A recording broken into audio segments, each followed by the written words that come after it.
Today I'm going to show you how to record a sales tax payment in QuickBooks Online. First, sign into QuickBooks Online and open the correct company file. From the left side menu, click All Apps, then Sales Tax, then Overview. This is where QuickBooks shows your sales tax overview, including the amount due for the filing period. Check the date range at the top. Make sure it matches the period you are filing for, such as monthly, quarterly, or the period required by your tax agency. Before recording the payment, click View Report to review the sales tax report.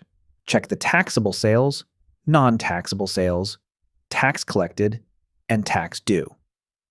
If anything looks wrong, fix the original transactions first before recording the payment.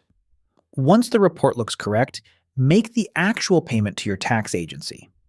This may be done through your state, province, or local tax portal, depending on your location. If you pay outside QuickBooks, come back to the Sales Tax tab and click Record Tax Payment. Now enter the payment details. Choose the payment date that matches the day you paid the agency. Select the bank or credit card account the money came from. Then confirm the payment amount matches your sales tax report and the actual amount paid. If there is a small adjustment, fee, or rounding difference, enter it in the correct field so the total matches your payment. You can also add a memo or confirmation number for your records. Before saving, review the filing period, payment date, account, amount, and memo. Once everything is correct, click Save. QuickBooks will record the sales tax payment and reduce the sales tax liability for that period.